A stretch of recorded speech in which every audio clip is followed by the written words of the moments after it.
So the very first card that we have coming up for you as your underlying energy is the Sun, which is a beautiful card. The Sun speaks about the potential for great happiness. Wherever the sun shines in your reading, it signifies illumination. Everything comes to light. Everything seems better under the sunlight. It's like everything is clear to you now. And this is underlying energy, so that it's kind of bodes well for the whole of your love life. I think if there's been doubts, if you've not been sure about how things were going, like there have been secrets maybe, or, things just haven't been clear. With the Sun energy here now, things are going to become much clearer to you during this first half of April. And what is it that you will find under the sunlight? Well, we have the Two of Cups at the heart of your reading. Now, the Two of Cups, sometimes known as the soulmate card, speaks of a perfect union where two people come together and they work perfectly together. They can be mutual support, mutual love. I mean, it is a very platonic card, but it is that kind of perfect union of two souls, of two people. It's when the perfect person seems to come up in our life. And this is a love reading, so I refer to it in a romantic sense. But I mean, the Two of Cups can come up in a business reading where you have the perfect business partner, or a friend who's like the perfect friend when you need them and they help you through a difficult phase. But the Two of Cups here, it's brilliant, especially next to the Sun. Maybe now you're starting to notice that there's a relationship here or something that you want. Maybe you've wanted that type of connection with someone for a long time, and now you suddenly see a path to it, or you suddenly now believe that there is the potential for this. You may already have met someone like this from the past that maybe you weren't sure about how that relationship was. But now with the sun shining down in your love life, you're able to see that relationship for what it was and for how perfectly the two of you kind of got on. Whenever the Two of Cups comes up, I'd never see it as one-sided. I always see it as two because it's perfect. So the two people, they mirror each other. They feel the same way about each other, whether they're both expressing it at that time or not. I mean, if we look in this card, those two people, they're looking straight at each other. So there is this love, there is this connection, either with someone, like I said, someone that you knew from the past, someone that you met now, or this is where you're headed. This is the direction that you're going in. Sometimes we can even sense people like that. Like even before we meet them, we can sense that something big's about to happen in our lives. But I think for most of you, this is going to be with someone that you already know, or at least are aware of, even if you don't fully acknowledge the bond that you both have. And the reason I say that is that we have the Two of Pentacles coming up as a past energy. Two of Pentacles talks about when you're having to juggle things, when you're having to make decisions, practical decisions even, but that's still like to try to keep the balance, to try to keep all those balls in the air.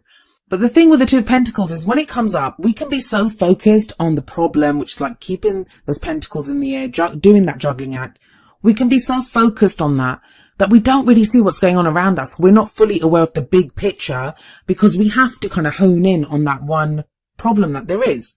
And that's completely understandable. And there's nothing wrong with that. That's how we solve things, by keeping our attention and focus on that one thing. That's how we solve those problems. But it is another two. So it feels like there's been this kind of soulmate energy around a lot of you, but you haven't seen it. But like I said, with the sun there, that's when everything becomes clearer. You begin to see the things that maybe you didn't see before. And I'm wondering if for some of you now, you're getting an offer of some kind, or you're ready to make an offer of some kind. The reason I say that is that we have the Page of Pentacles coming up as a present energy. Now, the present energy, it's the main energy for this period. So this is going to be what you're mostly going through during this time. Page of Pentacles can indicate a student. It can, because it kind of talks about taking care of the little details, paying attention to the little details. When this is about contracts and stuff, it's about paying attention to the fine print. But pages are also messengers. So the Page of Pentacles can indicate some kind of a message, which is some kind of like an offer. And it could be to do with something practical. Pentacles are always to do with practical things, but not, this is a love life reading. So it may be that whatever this message that you receive is about, or this offer that you receive, it's about something that you hold or value. I've actually seen like the Page of Pentacles come up when someone's going to get proposed to, because obviously a ring, that's quite valuable, right? And that's something offered up, because pentacles, yes, while they might be practical, they also speak of stability, security, something solid, something that we can rely on. And I don't think it's a bad thing whatsoever, especially with that sun sitting above this card. And you're really starting to understand, I think, what it means to be offered this, or what it means to offer, what it is that you want to offer to someone else. It's interesting to me as well, though, with this Page of Pentacles, he seems to be looking over at the next card, which is the future energy, and we have the King of Swords here. But the Page of Pentacles looks almost kind of apprehensive as he looks over at the King of Swords, as if he's not sure if he should kind of offer up his pentacle to that person. But that might be you right now. I mean, I'll talk about the King of Swords in just a moment, but that might be you, that Page of Pentacles energy. It might be you and how you're feeling that right now you're fully understanding the value of your pentacle. And that could be self-value. Maybe you've not known how valuable you are, how much you deserve to be loved, how much love you have. So only now are you understanding your own value and what it is that you have to offer to someone. Or if someone's offering you something, it might have been something, I mean, with those two pentacles at the top, it might have been something that you didn't fully pay attention to before because you had too much going on. And now you're thinking, okay, well, if you've met someone, what is it that they're offering me? If this is a soulmate situation are not always the easiest. They can be very difficult. And there are other things that happen there, but I can't get away from the sun energy there, which makes everything easier. So, go easy on yourself. And the sun speaks of very pure joy. It's just joy. So get in touch with that side of yourself if you can. Like, look to the kind of enjoyment side of things. Have that kind of almost childish glee and joy in your situation. If you're not ready to make a decision right now, or to accept an offer, or to make one, you don't have to. But with that Page of Pentacles energy, which is like looking at the fine print, looking at the details of it, just use the light of the sun to understand this and understand how good this could be for you. I usually don't tell people to make decisions during retrograde seasons anyway. They're a good time for reevaluation, revisiting ideas, looking over, what's being offered here and understanding how it would relate to you and how if you want it or not.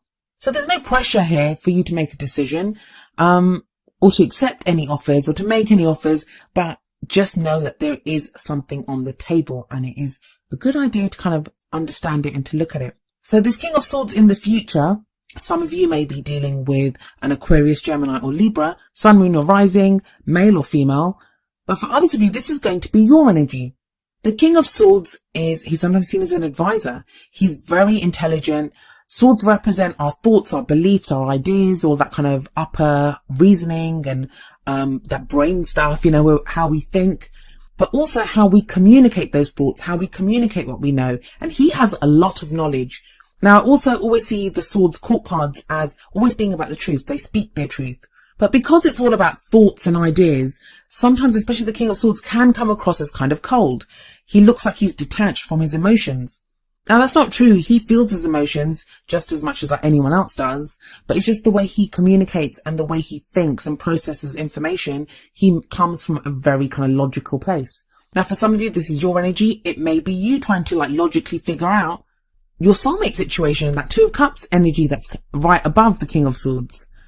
I was just going to say good luck with that, trying to logically understand something like that. But, it could work. Maybe that's what's needed. Maybe if you've been too emotional in the past or had so much going on that now it's like a relief to be able to, let me think about this clearly. Let me try to understand what I know about this person or this situation or what I want from a situation like that. The future energy doesn't always play out during this period. It's usually afterwards, but it shows you where you're headed. I feel like for some of you, this is going to be your soulmate. This King of Swords energy is going to represent this person that you have a union with or that, you are interested in or that you could meet and be in that kind of Two of Cups situation with. Maybe you have someone in mind. I feel like some of you have someone in mind, but they come across as kind of cold. So you may think that they're not interested, but remember what I said, when the Two of Cups is there, both people feel the same way. So I feel like with that King of Swords there, that maybe in the future, that person's going to communicate and actually speak up and say what's going on. And that might be what you're waiting for, because we have the Three of Wands coming up as your crowning energy. And the crowning energy represents how you get to your goal and ambitions, how you manifest those things that you want. And the Three of Wands is about waiting for your ships to come in. But threes I always see as action cards. Like, what are you going to do? What's the plan of action here? What kind of ideas are we putting together?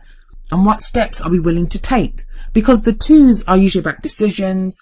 Like I said, with the Two of Pentacles, which sits above the three, you had to juggle. You were making choices and decisions in the past about practical things even. And then the Two of Cups, like two things coming together. But the threes talk about, okay, so we made that decision. Now what? What action do we take? Three of Wands can also be about when we manifest something and we wait for that thing to come back to us. How are we going to act? What are we going to do? Like, what is that guy going to do? When that ship comes in with his cargo, What is he going to do with that cargo? Is he going to sell it? What is there going to be? So it's very much an energy of action. Like, what are we going to do when this comes in?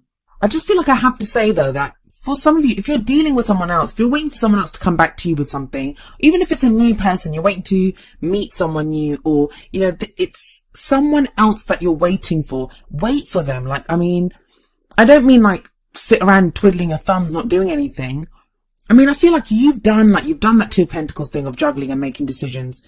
You may have put an offer out on the table, or the other person has, but I don't feel like you have to push or to demand anything. Because I feel like with that King of Swords energy, there is this kind of thing about communication, that someone's going to speak their mind. I really feel like someone is going to speak their mind with that King of Swords card there. So all you'll have to decide is what you're going to do when that truth is spoken.